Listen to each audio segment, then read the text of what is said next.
Aleutian Islands are situated in the North Pacific Ocean, forming a chain which extends about 1,200 miles west-southwest from Alaska Peninsula toward Siberia to form the southern boundary of the Bering Sea.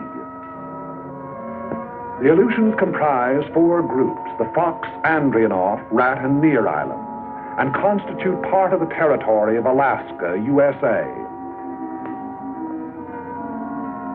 Of volcanic origin, there are numerous cones on the chain, many of them still active.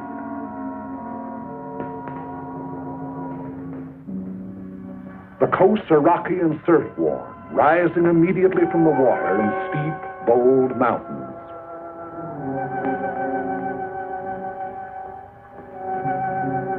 The Aleutians are the storm pot of the Western world. A permanent low-pressure area prevails there.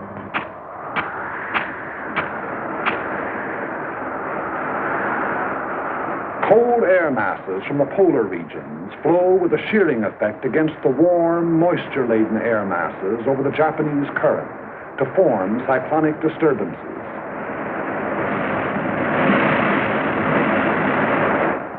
Because of the Earth's rotation, these disturbances move from west to east, and this meteorological phenomenon constitutes one of the most dangerous weapons in the arsenal of our enemies, for it enables the Japanese to operate behind the moving curtain of a storm.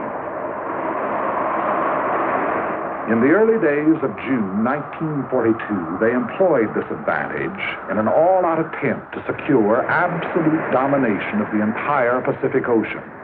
Behind eastward-moving storms, they dispatched 2 invasion fleets against 2 widely separated objectives, Midway Island and Dutch Harbor, an operation designed to break the American line of sea defense upon which the security of the Pacific coast depends. Both attempts failed. American air forces engaged the enemy task force at Midway, achieving an historic victory. And at Dutch Harbor, American land-based planes from secret American airfields swarmed down, seemingly out of nowhere, to knock out 1, 2 troop-filled transports, 3 heavy cruisers, 2 destroyers, and 1 aircraft carrier.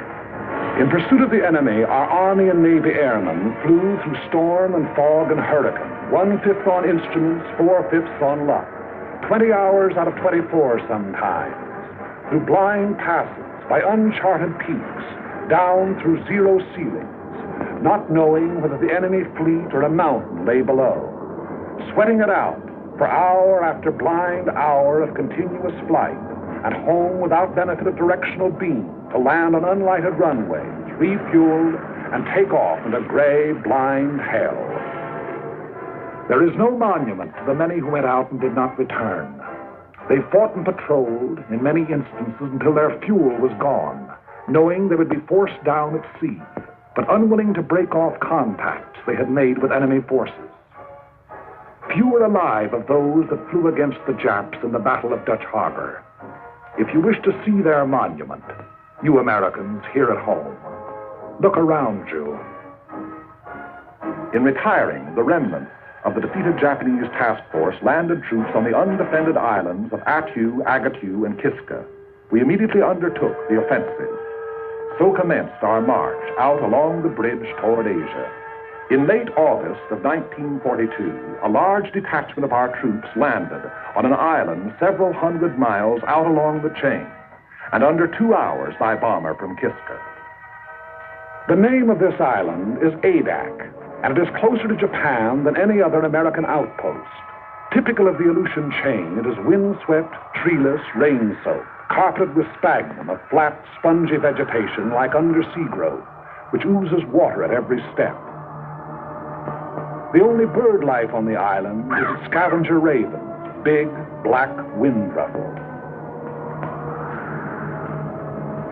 Remote as the moon and hardly more fertile, Adak is next to worthless in terms of human existence. Its sole value is that of a pin on a staff officer's map, but that value is measureless. Strategically, Adak is one of the most important locations in the world. 11 days after the occupation, an airfield was completed, and the first U.S. bomber sat down. 3 days later, flights took off on a bombing mission to Kiska with complete fighter protection. Since that time, missions over Kiska have become a daily affair. The airfield is the heart of the island, beating with 500,000 horsepower of heavy and medium bombers, Navy amphibians, pursuit ships, transports. The sound of the engines warming up starts before dawn, echoing back from the mountains that flank the field.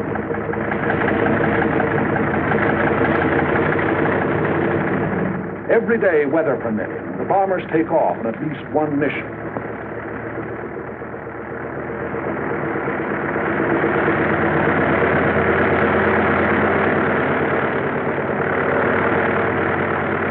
Often on good days, a first flight takes off in the sunrise, others following at regular intervals, so that Kiska's under bombardment every hour until nightfall.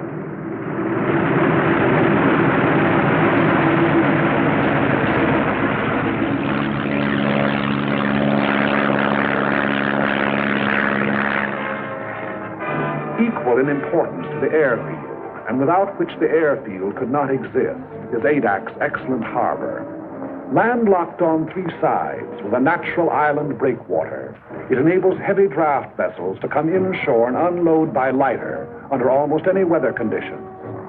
If the airfield is the heart of Adak, the harbor is its hungry mouth. Its demands are ever on the increase. By day and by night, freighters, tankers, transports deposit munitions, supplies, men upon the beach. Standing guard over all the defense installations, coastal batteries, anti-aircraft emplacements, machine gun posts. There is nothing vulnerable about Adak any longer.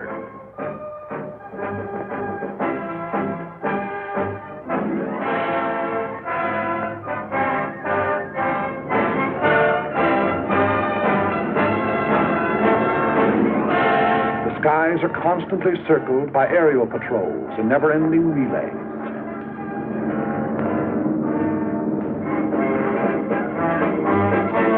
PT boats, those seagoing-in fighters, stand by in readiness for a surprise landing attempt. Offshore, destroyers keep endless vigil, slipping like ghosts through the fogs, challenging each hull-down speck of an approaching vessel on the horizon. Listening with their undersea ears to the beat of an engine, scanning the seas with a plume of periscope, standing rugged duty in the Bering Patrol, or slipping into port on the flank of a convoy.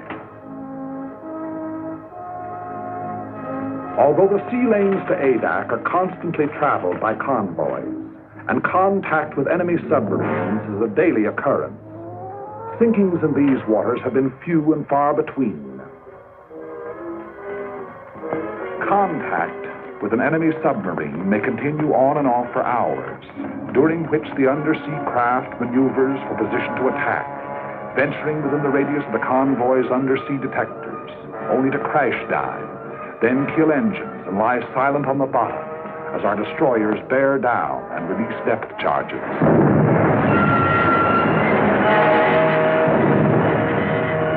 Our destroyers and Navy reconnaissance have held the undersea enemy well in check. The flow of men, munitions, and supplies flows ceaselessly on. The gigantic task of furnishing every American expeditionary force with the materials needed in carrying the fight to the enemy falls to the Army Service Forces.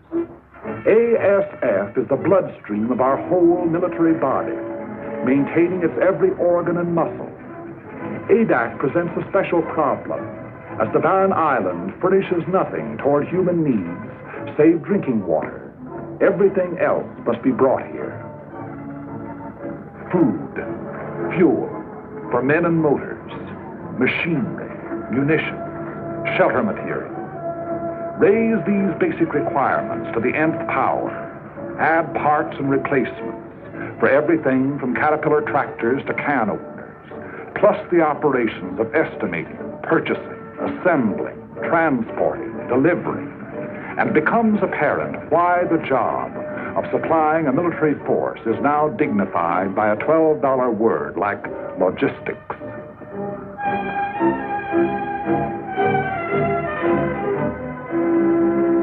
Since the original landing, the manpower of ADAC has been constantly augmented. Where before it was hundreds, now it is thousands. Troops arrive after a voyage that may take anywhere from a week to a month, depending on the sea route. But it took more than a single month to land them here. The months of training that toughened them to rigors of wind and weather, that taught them to handle their weapons, that made them into soldiers. Add those months to the period of the voyage from the States.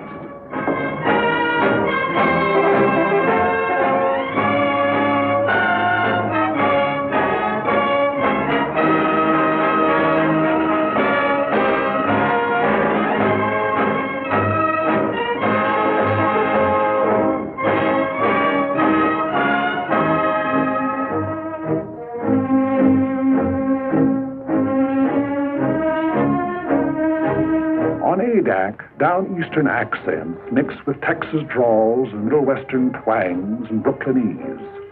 Bookkeepers, grocery clerks, college men, and dirt farmers. That is, of course, ex-dirt farmers, ex-bookkeepers, ex-college men. Soldiers now, as though all their lives they've been nothing but.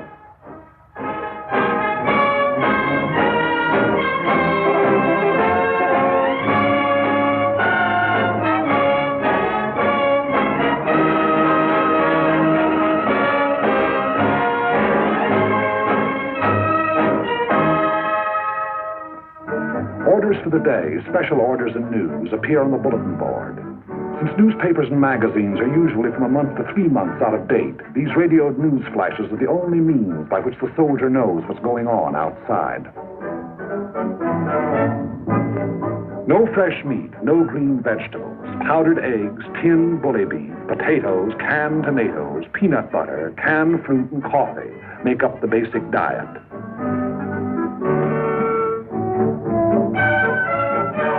And biscuits, barrels full of biscuits. Appetites are huge. Officers and men attend the same mess. As often as not, an officer doesn't display the insignia of his rank. The salute is reserved for rare occasions, but discipline does not suffer. Customary military formality is relaxed, plain, simple necessity taking its place.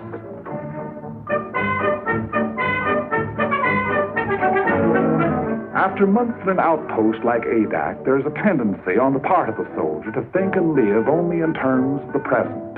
That faraway world from which he came begins to seem like a dream to him. A letter in his hand is proof of the reality of that world, of Saturday night dances, jalapenos and ice cream sodas, of sport pages and shaving in the same mirror with the old man.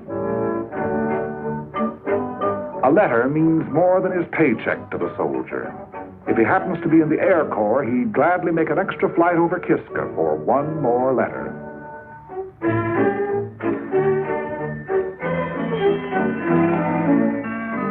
No girls, pretty or otherwise. Nothing to drink, not even a Coke. Candy bars, cigarettes, and chewing gum are rationed. But you never hear any belly aching. The extraordinary fact is that morale actually gets stronger the closer troops come to the enemy. On ADAC proper, morale is first rate.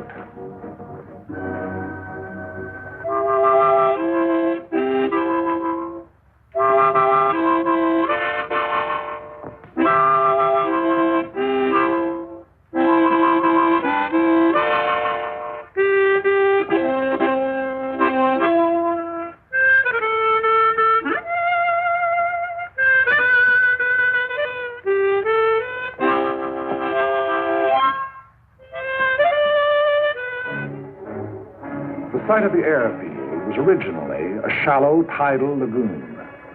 Army engineers diked up its inlet and drained off its waters by means of a channel to the sea. It was their resourcefulness in exploiting a natural formation which made possible the completion of the field in 10 days and 11 nights, for the work never ceased. Bulldozers shifted thousands of tons of the lava ash which composed the bed of the lagoon. Not a new gain to the Corps that built the Panama Canal.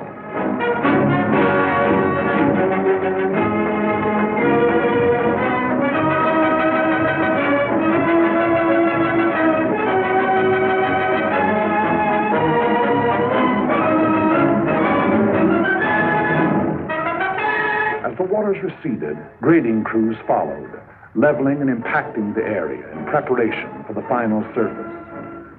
This surface was not to be the usual concrete runway of an airport, but a steel one, whose sections had been prefabricated in American mills. It was put down by the infantry, of course, in 36 hours.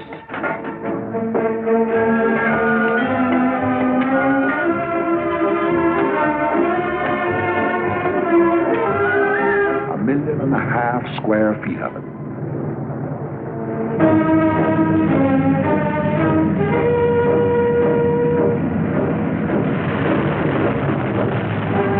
From then on, only the severest weather kept our planes grounded. Local storms materialize, deluge the island, and pass on or dissipate, all within a few short minutes. It's a land of cloudbursts and rainbows. If you don't like the weather, wait a minute, the soldier says. Everything the weatherman has to offer may be had in a single day. Downpours, hurricane winds, hail, snow, fog, sleet, and sunshine. It is not so much bad weather as changing weather that makes flying hazardous to the uninitiated there. A new pilot must learn to side slip through local squalls and sit her down in a field rimmed by mountains and under a half foot of water.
Percentage of casualties, however, occur in the anti-aircraft fire over Kiska. As a rule, our bombers make it back, but often they are sorely crippled and wounded or dead aboard.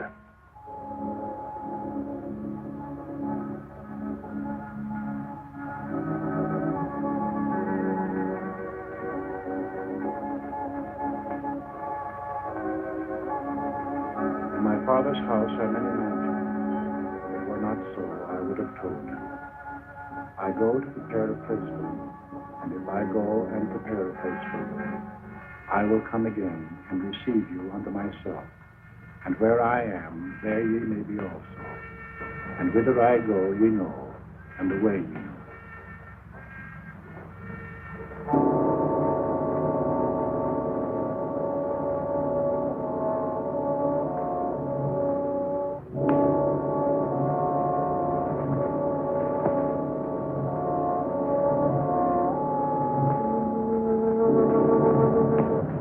The return of the day's mission is the highlight of each 24 hours.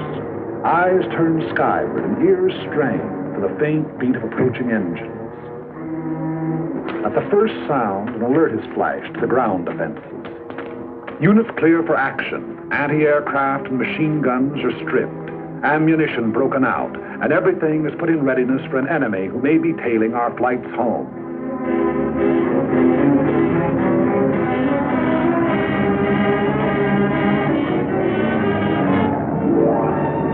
6 bombers went out, and 6 are coming back.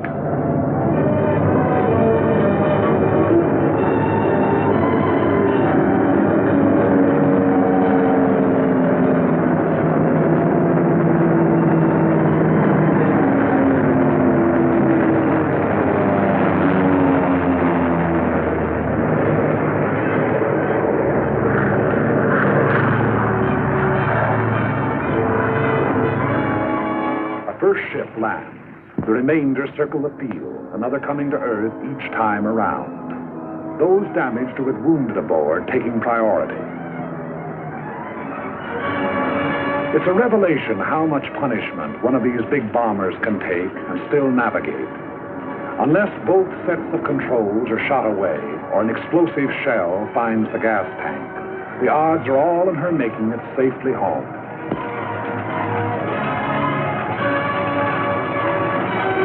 Anyone who's been over will tell you that the most wonderful ride in the world is the ride back from Kiska. No matter if two engines have conked out and daylight is pouring through the wings, there's just something about the scenery on the way home.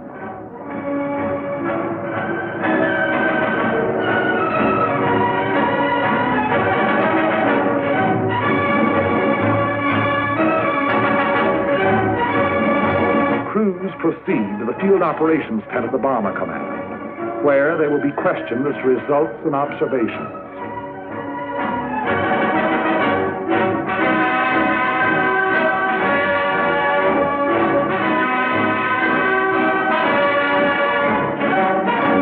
Their jigsaw reports taken singly are compared and cross-checked until a complete and accurate record of the operation has been assembled. Thereafter, they're dismissed with nothing to do till tomorrow but eat, drink, and be merry. I've got sixpence to last me all my life. I've got tuppence to spend and tuppence to lend and tuppence to send home to my wife. No cares have I to grieve me, no pretty little girls to deceive me. I'm as happy as a king, believe me, as we go rolling home. Rolling home, rolling home, rolling home, rolling home, by the light of the silvery moon. Happy is the day when the airman gets to pay, as we go rolling home. But ADAC's tomorrow begins today with a directive from Kodiak Island. A photographic ship accompanies missions to Kiska. It's tasked to follow the bombers over their target, recording the immediate results of the bombardment, also enemy defense activities, new installations, camouflage. These photographs are studied by specialist interpreters and submitted with comments to the General and his staff officers, Colonel William Prince and Colonel C.M. McCorkle.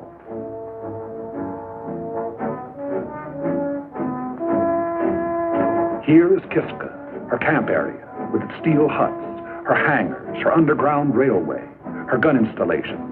Kiska, one of the hottest spots on the earth, or above.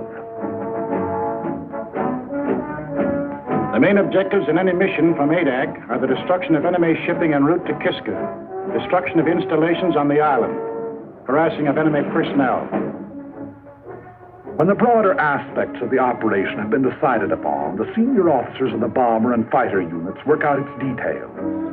Among considerations in planning a mission are the type of aircraft to be employed, the weight and type of bomb, the time, altitude, and direction of the attack. All of these are interrelated, a change of one influencing all the others. The overall determining factor is weather. For this reason, the Navy meteorologist plots his charts up to the very time of takeoff. A change of weather at the last moment may mean a complete revision of tomorrow's plans. Tomorrow is Sunday.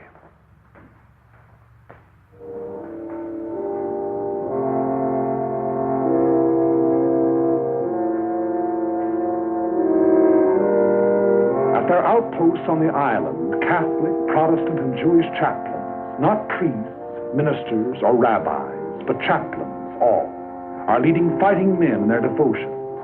Under the snows of an Aleutian mountain, these defenders of the faith exercise the first of their four freedoms.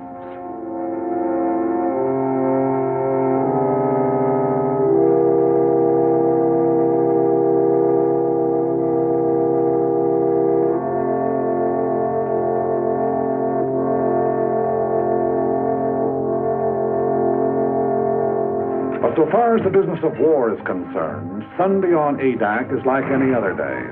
There's a mission going out at 13 o'clock. Bombs must be brought down to the field from their camouflage dumps.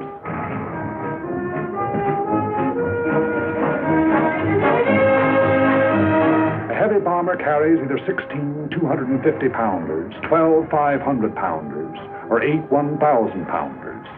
The size of the bomb to be employed depends upon the nature of the target, since if the target is small, there's a better chance of hitting it with a salvo of 250-pounders than with a single large bomb.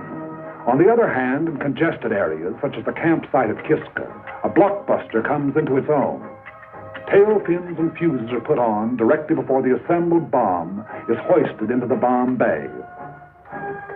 When the time comes, bombs can be released either individually, in sticks, or in salvos. Belts of ammunition are brought to machine guns and threaded into receivers ready for firing. The rounds are put onto the belts in successions of 3, red-tipped tracers, yellow incendiaries, and black regulations. Each moving part of each gun has been tended with watchmaker's care, and every belt of ammunition is cleaned, oiled, and checked before the takeoff.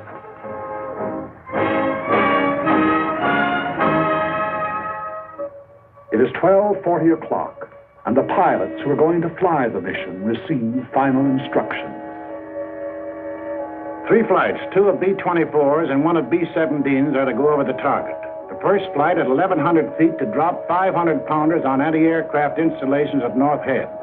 Then to proceed along the coastline, strapping to the western limits of the camp area. The second flight at 7,500 feet to drop 1,000-pound bombs on the camp area. The third flight at 4,500 feet to destroy hangars with 500-pound bombs. Second and third flights to follow at intervals of 45 seconds. 3 fighters to precede each bomber flight at 600 feet, and 3 fighters to afford overhead protection from enemy aircraft.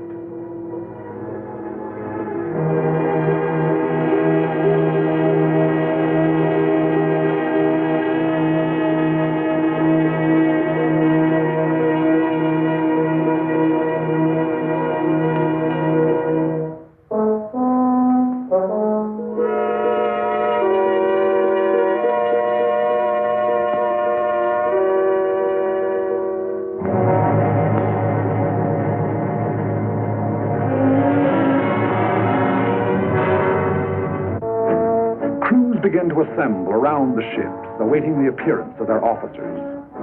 A bomber crew is a team, and the longer it's together, the better the teamwork. Theirs is a mutual responsibility. The safety of the ship and the lives of all the others may depend on any single member. Trust, respect are implicit in such a relationship if it is to endure. Maybe in the beginning you don't like the color of a guy's hair, but if he's all there at his job, you'll get to like it fine. Enlisted men eat, sleep, fly together. Their voices on the intercom become familiar, easy to understand, when understanding is vital. Every gunner knows the quality of every other's marksmanship and courage. The navigator can plot a 1,000-mile course over open sea and make a landfall. 8 men can testify. Trust and respect for the bombardier, the radio operator, the engineer, co-pilot, and trust and respect for the ship they fly.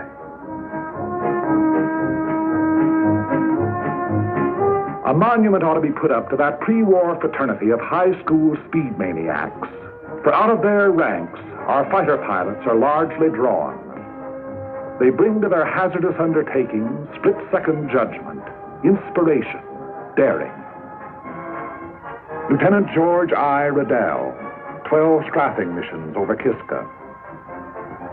Lieutenant Hawley P. Mills, 14 missions. Lieutenant Lyle A. Bean, 13 missions. Major Milton Ashkin, 15 missions. Lieutenant Henry J. Strankowski, 11 missions. Colonel Jack Chenault, son of General Chenault of the Flying Tigers. Colonel Jack has a 0 and a submarine to his credit.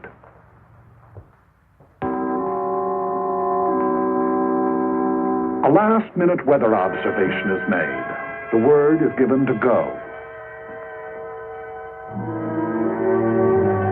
It's good luck and over the hill.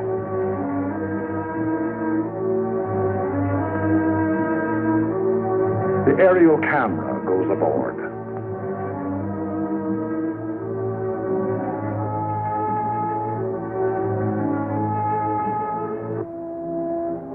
The bomber pilot informs his crew the exact part their ship is to play in the mission. Your bomber pilot is of a different breed to your fighter. Where the fighter is reckless and inspired, the bomber pilot is responsible, determined. Because of the size and imponderability of his ship, there are no last-moment decisions for him. And besides the big, intricate, costly piece of machinery that a heavy bomber is, he has the lives of 6 or 8 others to think about. 100 men, 9 bombers, 12 fighters, are setting out to attack and immobilize 10,000 men behind naval and military defenses. This is the significance of aerial supremacy. But behind this supremacy lies the enormous system which makes it possible for the ships to take off. ASF, Naval Convoy, Army Air Transport, the Corps of Engineers, Army and Navy Intelligence, Signal Corps, Ordnance, and Ground Forces. These have done their part for today. The stage is set. Rehearsals are over.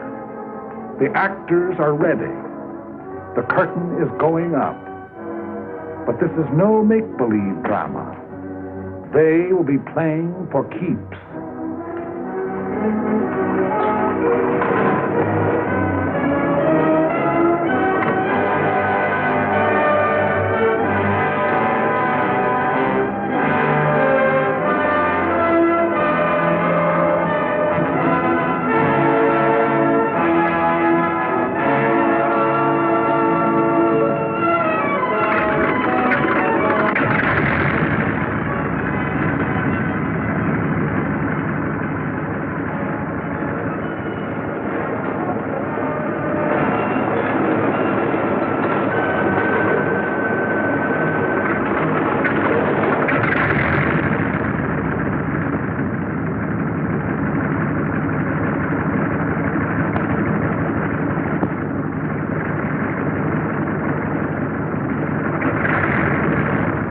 William O. Erickson, who sat the first bomber down on ADAC and led the original mission over Kiska.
thunder of engines makes the earth tremble and the ravens rise.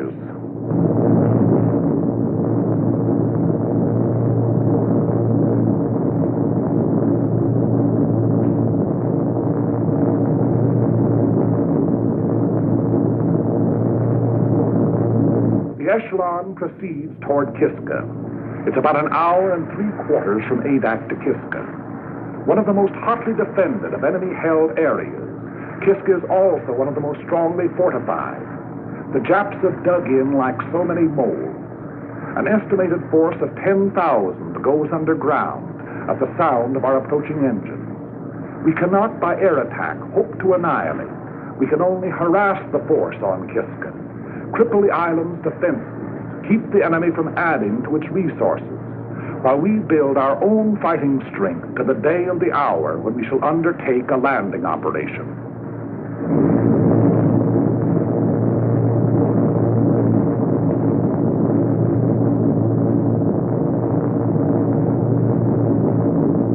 Radio contact is maintained between the bombers and Adak throughout the flight, which proceeds at military speed, 165 miles per hour.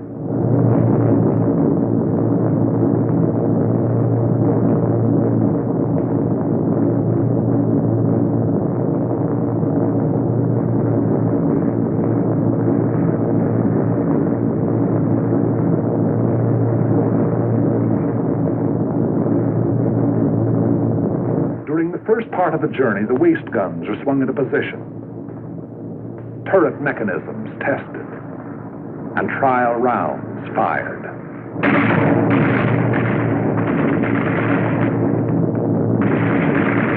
Time moves slowly going out to the target. Crew members have even been known to play stud poker. The route is quite familiar by now. Many pilots and crews have made the flight 25, 30 times.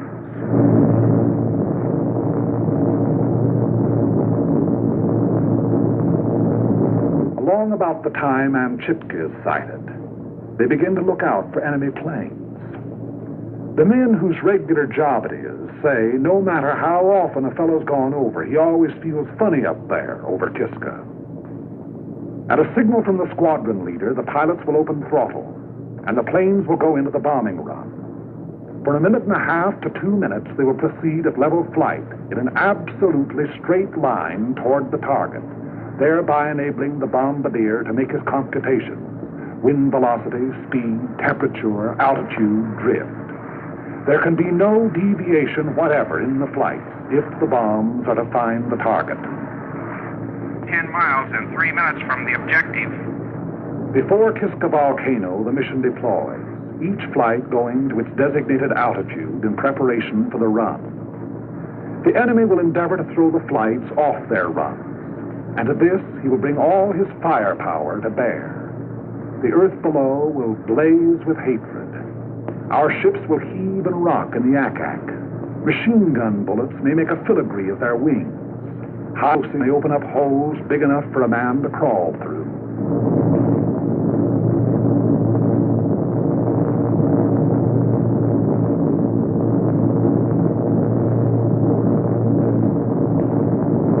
Little Kiska, outer defense of Kiska Harbor. Bomb bay doors open. Bomb bay doors open. 6 degrees right on course. The object is to hit the target, not to avoid anti-aircraft. Remember this. You're just as liable to run into it as away from it. The best way is to forget what's happening outside and make the run by instruments. That way, if it comes, well, you just look over your shoulder and see a man with a long beard, and you say, "Good morning, Father Abraham." I want every man to stick by his gun until I say he can leave. Use every round of ammunition on this ship. Fire straight at the gun flashes until they stop. If we're hit and have to bail out, there'll be plenty of Navy around to pick us up. Okay, shall we give it to them?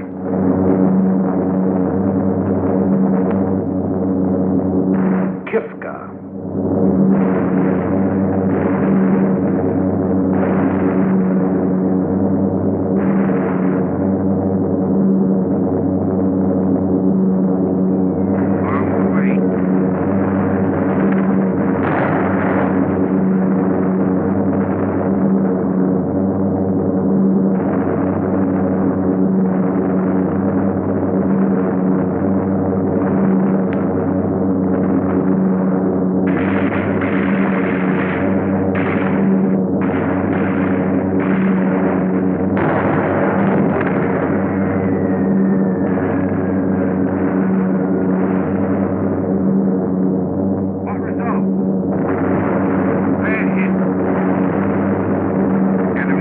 after 3 o'clock.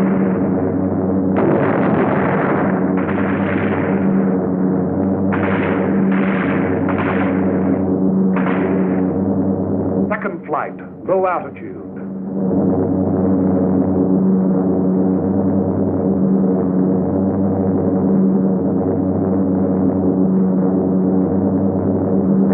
Once again over lightly.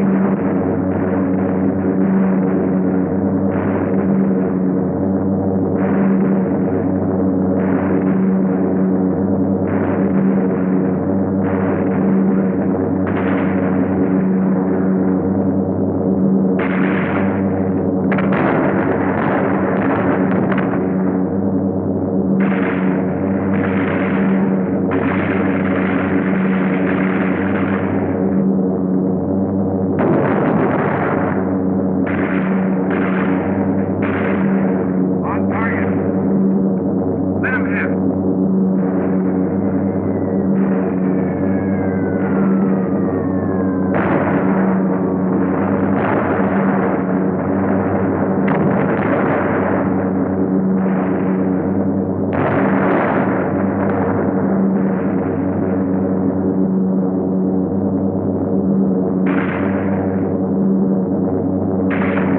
Pour it on him. Make him like it.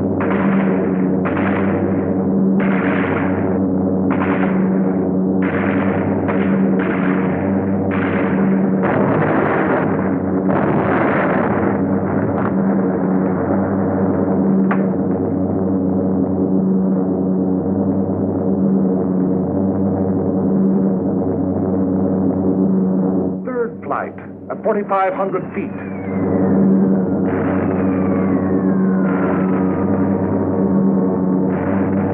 Bombs away.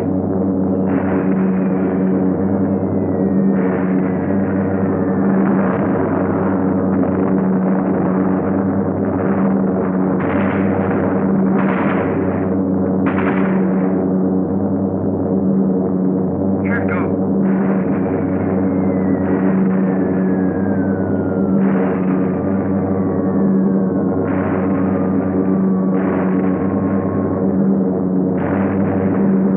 Bombs away.